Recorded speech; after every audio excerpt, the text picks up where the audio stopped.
Hello दोस्तों, स्वागत है आप सभी का आजाद ग्रुप ऑफ एजुकेशन में। यूपीएससी मेंस समुद्र मंथन की वीडियो सीरीज के अंतर्गत हम बात कर रहे हैं यूपीएससी मेंस के सिलेबस की, पाठ्यक्रम की, उसके विश्लेषण की। और उस विश्लेषण को समझते हुए कुछ एक दो क्वेश्चन हम प्रैक्टिस के तौर पर करने की कोशिश करते हैं। आज का यह वीडियो हमारे यूपीएससी मेंस का जो समुद्र मंथन सीरीज है उसका आखिरी वीडियो है, क्योंकि इससे पहले हमने 3 पेपर जो जीएस 1, 2 एंड 3 होता है उसका पूरा सिलेबस हमने डिस्कस कर लिया है। इस सिलेबस में हम बात करेंगे जीएस 4 के बारे में, जो हमारा होता है इथिक्स एंड इंटीग्रिटी का जो पेपर होता है जीएस 4, उसके सिलेबस की और उसकी थोड़ी चर्चा करेंगे कि सिलेबस में क्या क्या है और किस तरह से हमें चीजें देखनी चाहिए। ओके, लेकिन इससे पहले कि हम इस सिलेबस की चर्चा करें, हम पहले देखते हैं जो पिछली क्लास में हमने इंटरनल सिक्योरिटी के क्वेश्चंस कुछ देखे थे उनके बारे में एक फ्रेमिंग करने की कोशिश करते हैं। आंतरिक सुरक्षा खतरों तथा नियंत्रण रेखा सहित म्यांमार, बांग्लादेश और पाकिस्तान सीमाओं पर सीमा पार अपराधों का विश्लेषण कीजिए। अगर हम देखें, भारत की सीमाएं म्यांमार के साथ, बांग्लादेश के साथ और पाकिस्तान के साथ लगती है। तो यह पूछना चाह रहा है कि इन सीमाओं के द्वारा किस तरह के अपराध यहाँ पर हो सकते हैं, आंतरिक सुरक्षा को किस तरह से चुनौती पैदा हो सकती है उसके बारे में बताना है। और इन चुनौतियों को दूर करने में विभिन्न सुरक्षा बलों द्वारा इस संदर्भ में निभाई गई भूमिका का विवेचन आपको करना है। तो अगर हम देखें, म्यांमार के साथ किसी भी सीमा की जब आप चर्चा करते हैं तो आपको पता चलता है कि कुछ सेम तरह के चुनौतियां होती है। जैसे म्यांमार के साथ भारत की जो सीमा है वहां पर मुक्त आवाजाही है, मुक्त आवाजाही। और अगर मुक्त आवाजाही होगी तो क्या होगा, अपराध इधर से उधर होंगे। आपके सामने अगर मुक्त आवाजाही होगी तो सीमा पार अपराधों के लिए उसका दुरुपयोग किया जाएगा। जैसे अगर हम देखें, म्यांमार, लाओस और थाईलैंड ये मिलकर क्या बनाते हैं, गोल्डन ट्रायंगल बनाते हैं, जो कि प्रसिद्ध है गलत तरह से, नकारात्मक रूप से, किसके लिए, तस्करी के लिए, खासकर मादक पदार्थों की तस्करी के लिए। तो अगर भारत की सीमा मुक्त आवाजाही है म्यांमार के साथ तो वह तस्करी भारत में भी होने के चांसेस हैं। यह एक बड़ी समस्या होगी। इसके अलावा अगर आप देखें, अब तस्करी मादक पदार्थों की भी हो सकती है, ह्यूमन ट्रैफिकिंग यानी मानव तस्करी भी हो सकती है, वन्य जीवों की तस्करी भी की जा सकती है। इसके अलावा हमारे यहाँ पर या वहां पर जो उग्रवादी समूह है, जो हिंसक समूह है, वह यहाँ पर उग्रवाद करके, यहाँ पर हिंसक घटनाएं करके म्यांमार में जाकर छुप सकते हैं, है ना, क्योंकि आवाजाही बहुत खुली मात्रा में है। तो इस तरह की चीजें हमारे सामने देखने को मिलती है, अवैध घुसपैठ जैसी चीजें नजर आती है। इसी तरह अगर हम बांग्लादेश की बात करेंगे तो बांग्लादेश की सीमा भी खुली आवाजाही वाली सीमा है, वहां पर भी अवैध घुसपैठ और तस्करी जैसी चीजों का खतरा वहां पर रहेगा। अपहरण जैसी चीजें, अवैध व्यापार जैसी, अवैध खनन, तस्करी जैसी चीजों की समस्याएं हमारे सामने उत्पन्न हो सकती है। और पाकिस्तान के साथ अगर हम देखें तो वहां पर हमारी फोर्सेस जरूर रहती है, बीएसएफ वगैरह वहां पर थोड़ा ज्यादा तैनात रहती है, लेकिन पाकिस्तान हमेशा हमारे यहाँ पर सीमा पार आतंकवाद को बढ़ावा देने के लिए नकारात्मक रूप से प्रसिद्ध रहा है। तो पाकिस्तान से भी सीमा पार आतंकवाद, अवैध घुसपैठ, नकली मुद्राओं के प्रसार जैसी चीजें भी यहाँ पर हमें देखने को मिलती है। हथियारों की, मानव की और मादक पदार्थों की ऐसी तस्करी जैसी चीजें भी। तो सीमाओं वाला जो ये बाउंडेशन है या सीमाओं वाली ये जो चर्चा है, ये कहीं ना कहीं इसी तरह की समस्याएं हर देश की क्या होगी, हमें देखने को मिलती है। अब अगर हम देखें कि सुरक्षा बलों की क्या भूमिका रही है इस दौरान, तो आपको पता होना चाहिए कि म्यांमार में कौन सी सुरक्षा बल काम करती है, पाकिस्तान और बांग्लादेश में किस तरह का सुरक्षा बल हमारे यहाँ पर है। तो अगर भारत और म्यांमार की सीमा को आप देखेंगे तो आप पाते हैं कि असम राइफल्स के द्वारा वहां पर सुरक्षा की जिम्मेदारी उठाई जाती है। तो असम राइफल्स के द्वारा समय समय पर जो अराकान विद्रोही है या उग्रवादी हैं उनके खिलाफ सर्जिकल स्ट्राइक की जाती रही है। 2015 में भी हुई थी, 2019 में भी ऑपरेशन सनशाइन करके वह एक ऑपरेशन चलाते हैं उग्रवादियों और हिंसक लोगों के विरुद्ध, सर्जिकल स्ट्राइक। इसके अलावा बॉर्डर के एरिया में क्या किया जा सकता है ताकि बेहतर हो, कोई अतिरिक्त सीमा चौकियां बना दी जाए, है ना, एक्स्ट्रा चेक पोस्ट बना दी जाए, उससे सुरक्षा थोड़ी बेहतर हो जाएगी। संयुक्त सीमा कार्यदल की नियुक्ति, सीमा पर संयुक्त रूप से कार्यदल गठित किया जा सकता है। तो इस तरह की असम राइफल्स के बहुत सारे काम हैं। इसी तरह के सीमाओं पर काम आप बीएसएफ के जो बॉर्डर सिक्योरिटी फोर्स होती है पाकिस्तान और बांग्लादेश की सीमाओं पर, उनके भी कुछ इसी तरह के काम है। एक्स्ट्रा चेक पोस्ट लगा देना, है ना, एक्स्ट्रा चेक पोस्ट की नियुक्ति, फ्लड लाइटिंग करना ताकि रोशनी रहे तो इस तरह की अवैध घुसपैठ जैसी चीजें ना हो सके, फेंसिंग करना, बॉर्डर की फेंसिंग करना। इसके अलावा सीमावर्ती क्षेत्रों को तकनीकी रूप से उन्नत किया जाए ताकि वहां पर सीसीटीवी लगा दे या कुछ तकनीकी रूप से हम उन्नत हो जाए कि वहां की सुरक्षा सुनिश्चित की जा सके। बॉर्डर सर्विलांस डिवाइस जो होते हैं, जो जैसे कि कोई ड्रोन हुआ, है ना, अनमैन्ड व्हीकल जो होते हैं, ड्रोन हुआ, तो उसके द्वारा बॉर्डर सर्विलांस किया जाए। इस तरह की चीजें क्या होती है, हमें बेहतर बनाती है हमारी सुरक्षा को लेकर। उस आसपास के एरिया में जागरूकता फैलाई जाए कि हो सकता है अगर कोई बाहर से अवैध तरीके से आए तो वह हमारे देश के लिए असुरक्षा की चीजें कर सकता है, पैदा कर सकता है, तो आपको जागरूक रहना है। तो दोनों बॉर्डर पर, पाकिस्तान और बांग्लादेश की बॉर्डर पर इस तरह के काम हो जाएंगे, है ना। तो ये और थोड़ा सा आपको पता हो इन सुरक्षा बलों के बारे में तो आप इसका आंसर बहुत आराम से कर सकते हैं। फिर एक अगला क्वेश्चन था,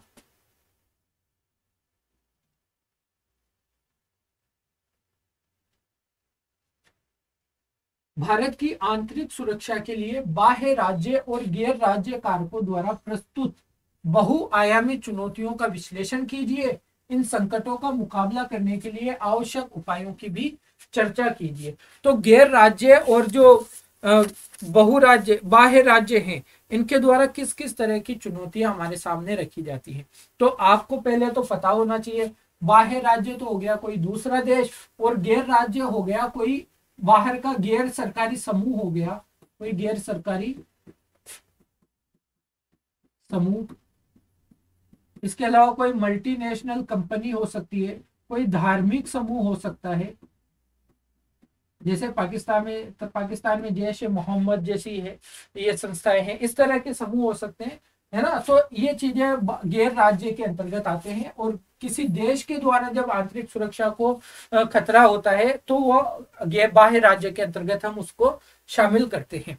चुनौतियां किस किस तरह की हो सकती है, वही सीमा पार प्रायोजित आतंकवाद, आतंकवाद को बढ़ावा दिया जा सकता है। हवाला या मनी लॉन्ड्रिंग जैसी चीजें हमारे देश में शुरू हो सकती है अवैध रूप से, ये अवैध ही चीजें हैं। इसके अलावा अगर आप बात करें नकली नोटों का प्रसार, देखा जाता है कि भारत में नकली नोटों की भी प्रसार बहुत बड़ी मात्रा में देखने को मिलती है। इस तरह की चीजें, तस्करी से जुड़ी हुई अपराध हो सकते हैं, मानव तस्करी, मादक पदार्थों की तस्करी, है ना, जंगली जानवरों के अंगों की तस्करी, ठीक है। तो इस तरह की हो सकती है। अवैध घुसपैठ जैसी चीजें हो सकती है, साइबर हमले इनके द्वारा करवाए जा सकते हैं। तो ये सारी चुनौतियां हमारे सामने ये सब पेश करते हैं। फिर अगर उपाय की बात करें तो हमारे जो विभिन्न संस्थाएं हैं, विभिन्न फोर्सेज है, इनको रोकने के लिए उनको और अधिक संगठित किया जा सकता है, अधिक समन्वित बनाया जा सकता है। क्रियान्वयन को लेकर उनकी क्रियाशीलता को बढ़ावा दिया जा सकता है। जागरूकता अभियान हमारे यहाँ पर चलाया जा सकता है, लोगों में जागरूकता पैदा की जाए। इसके अलावा अंतर धार्मिक, क्योंकि कई बार सांप्रदायिक मुद्दे भी तो उभरते हैं, अंतर धार्मिक मीटिंग चर्चाओं को आगे बढ़ाया जाए ताकि उससे धर्म में, संप्रदायों में क्या हो, समन्वय स्थापित हो, आपसी सह अस्तित्व की भावना उनके अंतर्गत पैदा हो। तो इस तरह की चर्चाएं भी हम आगे बढ़ा सकते हैं। साइबर शिक्षा को आगे बढ़ाना बहुत जरूरी है। आधुनिक विश्व में जो साइबर अपराध जैसी घटनाएं हैं वह बहुत बड़ी आंतरिक सुरक्षा को चुनौती हो सकती है।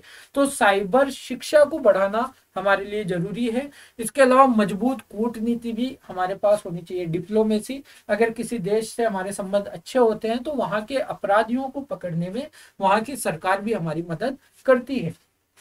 तो इस तरह की चीजों को हम क्या कर सकते हैं, इन उपायों के अंतर्गत शामिल कर सकते हैं। आइए अब हम बात करते हैं पेपर 4 जो इथिक्स एंड इंटीग्रिटी है उसके सिलेबस की। नीति शास्त्र, सत्यनिष्ठा और अभिरुचि, क्या सिलेबस है और कहां से क्वेश्चन आते हैं। तो अगर मैं आपको यह कहूं कि एथिक्स में लगभग हर टॉपिक से क्वेश्चन पूछा जाता है, कंसिस्टेंटली भी आता है, तो गलत नहीं होगा। और लेकिन हम ये देखेंगे कि कौन से टॉपिक से ज्यादा नंबर ऑफ क्वेश्चंस ज्यादा आते हैं। जैसा कि आपको पता है इथिक्स में लगभग 125 मार्क्स तो कैरी करती है केस स्टडीज। 6 केस स्टडीज आपको देखने को मिलती है हर पेपर में, और लगभग 12 से 13 क्वेश्चन आपको क्वेश्चंस देखने को मिलते हैं। तो इस तरह से 13 और 6 19 क्वेश्चन आपको देखने को मिलते हैं जिसमें केस स्टडी अपना बड़ा रोल प्ले करती है। तो आइए सिलेबस को देखें। नीति शास्त्र तथा मानवीय सहसंबंध, इसका जो पहला टॉपिक है नीति शास्त्र तथा मानवीय सहसंबंध। मानवीय क्रियाकलापों में नीति शास्त्र का सार तत्व, नीति शास्त्र का सार तत्व, इसके निर्धारक और परिणाम, नीति शास्त्र के निर्धारक और नीति शास्त्र के परिणाम, नीति शास्त्र के आयाम, निजी और सार्वजनिक संबंधों में नीति शास्त्र किस तरह का होना चाहिए, मोरालिटी या इथिक्स, ठीक है। मानवीय मूल्य, महान नेताओं, सुधारकों और प्रशासकों के जीवन तथा उनके उद्देश्यों से शिक्षा। बड़े महान नेताओं, वैश्विक स्तर पर, भारतीय स्तर पर, प्रशासकों, लोगों की, सुधारकों के जीवन से क्या शिक्षा हमें मिलती है उसके बारे में जानकारी हो। मूल्य विकसित करने में परिवार की, समाज की और शैक्षणिक संस्थाओं की क्या भूमिका होती है। हमारे जीवन के जो मूल्य हैं, सत्यनिष्ठा, प्रेम भाव, ईमानदारी, निष्पक्षता, ये सारी चीजें ये जो है ये कहाँ से, सम्मान करना, इनके अंतर्गत मूल्यों को विकसित करने में समाज की और शैक्षणिक संस्थाओं की और परिवार की भूमिका क्या रहती है, ये है। अगर हम माने तो यहाँ से एक आध क्वेश्चन हमें लगभग देखने को मिल जाता है। हो सकता है 2014 से अब तक एक आध बार ऐसा भी हुआ हो कि यहाँ से क्वेश्चन ना पूछा गया हो, ठीक है। फिर मोस्ट इंपॉर्टेंट, बहुत इंपॉर्टेंट है, एक क्वेश्चन आपको यहाँ से नजर आ जाता है, अभिवृत्ति से एटीट्यूड, एटीट्यूड से आपको क्वेश्चन मिल जाता है। एटीट्यूड का कंटेंट, इसकी संरचना, इसके विचार, आचरण के परिप्रेक्ष्य में इसका प्रभाव, इस एवं संबंध, नैतिक और राजनीतिक अभिरुचि, ठीक है। नैतिक एटीट्यूड, आपका मोरल एटीट्यूड कैसा होना चाहिए, आपका एथिकल एटीट्यूड और आपका पॉलिटिकल एटीट्यूड, इसके बारे में स्पेशली यहाँ पर लिखा हुआ है। सामाजिक प्रभाव और धारणा, धारणा हम कह सकते हैं परसुएशन, कहीं कहीं पर समझाना बुझाना जैसी चीजें भी यूज की गई है, ठीक है ना। तो परसुएशन का मतलब यहाँ पर धारणा है। फिर बात करें टॉपिक 3 की, सिविल सेवा के लिए अभिरुचि और बुनियादी मूल्य, फाउंडेशन वैल्यूज और एप्टीट्यूड।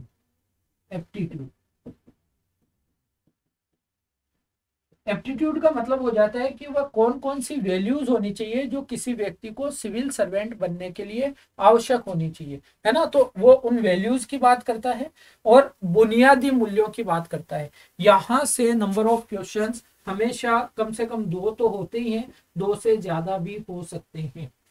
सत्यनिष्ठा, एक सिविल सर्वेंट में किस तरह के मूल्य होने चाहिए अगर वह एक सिविल सर्वेंट है तो इंटीग्रिटी उसके अंतर्गत होनी चाहिए, भेदभाव रहितता होनी चाहिए, गैर तरफदारी होनी चाहिए, किसी भी पॉलिटिकल पार्टी का या किसी भी समूह की तरफदारी वह ना करता हो, निष्पक्षता होनी चाहिए, अपने डिसीजंस को निष्पक्ष तरीके से, सरकार की योजनाओं को निष्पक्ष तरीके से लागू करने की एबिलिटी उसमें होनी चाहिए। सार्वजनिक सेवा के प्रति समर्पण भाव, लोगों की सेवा करने को लेकर, जिस काम के लिए उसे अपॉइंट किया गया है उसको लेकर समर्पण उसके अंतर्गत होना चाहिए ताकि कल्याण हो सके, लोक कल्याणकारी राज्य की स्थापना हो सके, समर्पण भाव हो।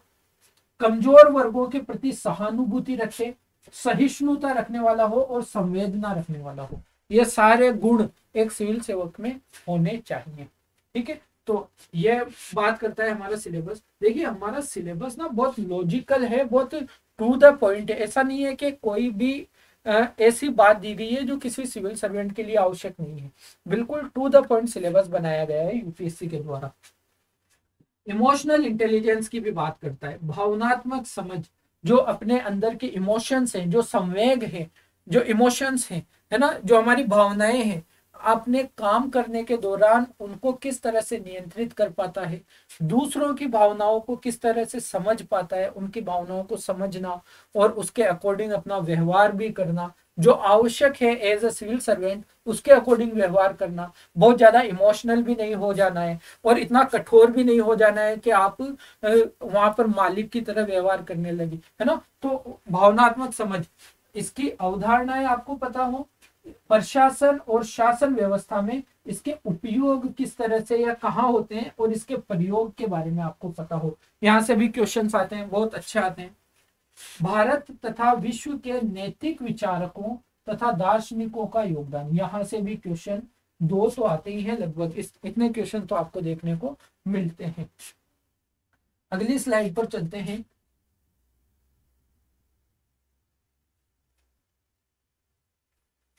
लोक प्रशासन में लोक या सिविल सेवा, मूल्य तथा नीति शास्त्र।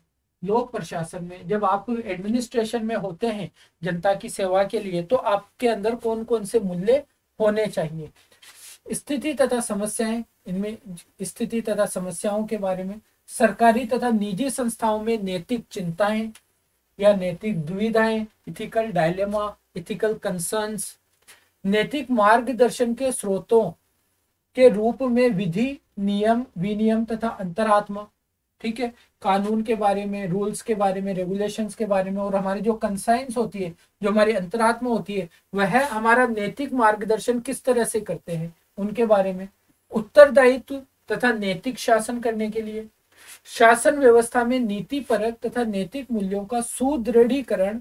अंतरराष्ट्रीय संबंधों तथा निधि व्यवस्था यानी फंडिंग में नैतिक मुद्दे।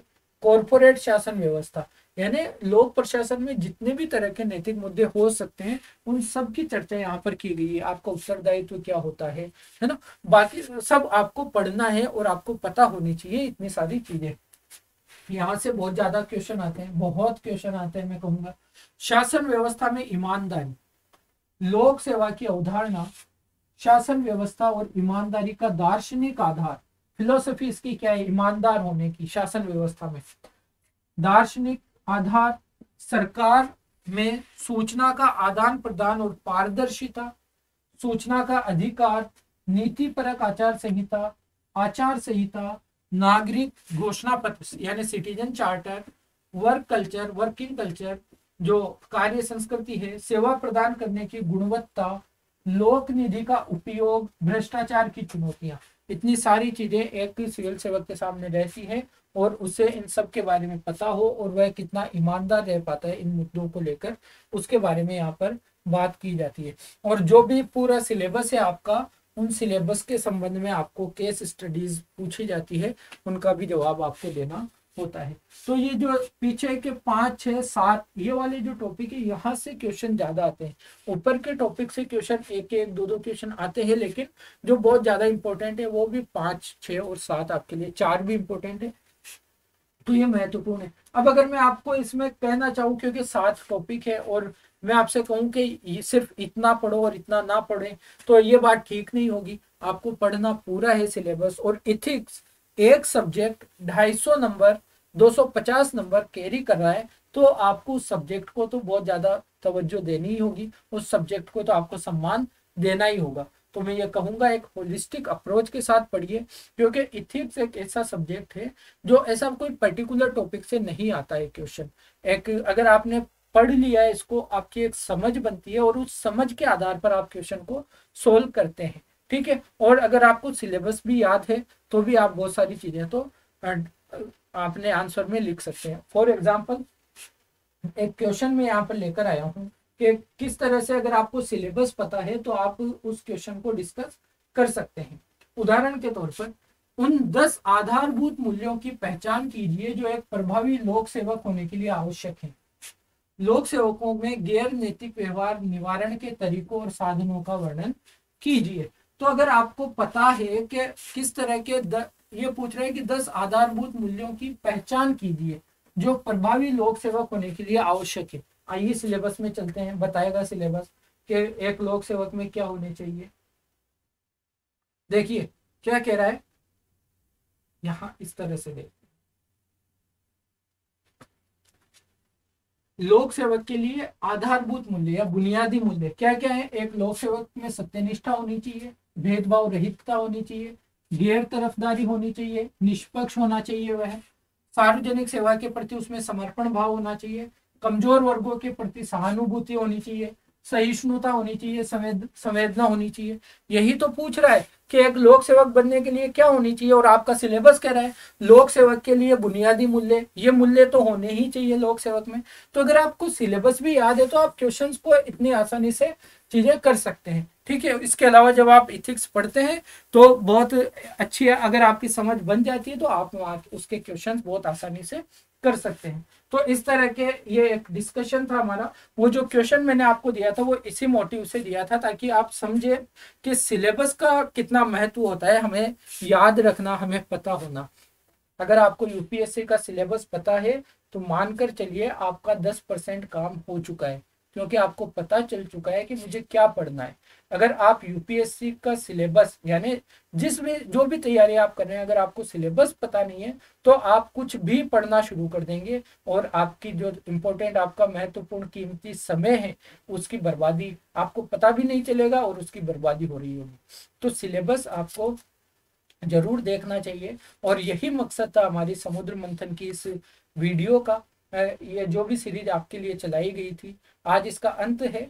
इसके और जो भी क्वेश्चंस हैं हमने पेपर 1 से लेकर पेपर 4 तक जो भी डिस्कशन किया है उनके लिए प्रैक्टिस क्वेश्चन आंसर जो लिखना सीखे 2.0 आ रहा है आजाद सर के द्वारा, और भी उसमें टीचर्स हैं उनके द्वारा। तो जो महत्वपूर्ण टॉपिक्स रहेंगे उन पर उनकी चर्चा की जाएगी, है ना। वहां पर लिखना सीखे में उन टॉपिक्स पर आपको क्वेश्चंस दिए जाएंगे, उनकी फ्रेमिंग भी की जाएगी, उनके एक मानक उत्तर भी आपको दिया जाएगा। क्योंकि मैंने कहा कि इस एक मॉडल आंसर जैसी कोई चीज नहीं होती है, लेकिन एक मानक उत्तर बनाने की कोशिश की जा सकती है कि इस तरह के आंसर में क्या क्या चीजें होनी चाहिए, तो वह भी आपको दिया जाएगा। और एक आपके आंसर्स आप जो भेजेंगे उनका डिस्कशन, उनका इवेल्युएशन वो भी किया जाएगा, तो उसमें आपको पार्ट जरूर लेना है। तो ये एक सिलेबस डिस्कशन था ताकि लिखना सीखे पर हमें आसानी हो सके।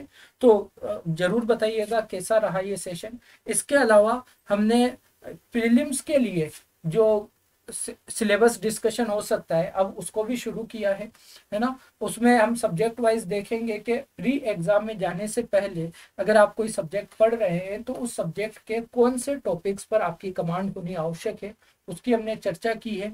इंडियन पॉलिटी की चर्चा की थी जो 2013-14 का PYQ सेशन था उसके लास्ट में, तो उस सेशन को आप जरूर देखें। अगर दूसरे सेशन आपने नहीं भी देखे हैं तो 2013-14 का जो सबसे लास्ट वीडियो रहेगा इंडियन पॉलिटी का, उसके लास्ट में हमने यही चर्चा की है कि आपको किन टॉपिक्स पर इंडियन पॉलिटी को लेकर कमांड बना लेनी चाहिए। ओके, तो इस वीडियो को यहीं समाप्त करेंगे, और इस वीडियो के साथ में हमारी जो यूपीएससी मेंस की समुद्र मंथन की सीरीज है वह भी समाप्त हो जाएगी। हम ऐसे ही इंटरेक्टिव और इनोवेटिव सेशंस आपके लिए लाते रहेंगे ताकि आपकी तैयारी, आपकी मेहनत और भी ज्यादा शार्प हो सके, और आपके कदम सफलता की ओर एक कदम आपका बढ़ाने में हम भी आपका साथ दे सके, आप अपनी सफलता के ज्यादा नजदीक पहुंचे। तो इस वीडियो को यहीं पर विराम देंगे। अपना ख्याल रखिएगा, सुरक्षित रहिए, धन्यवाद।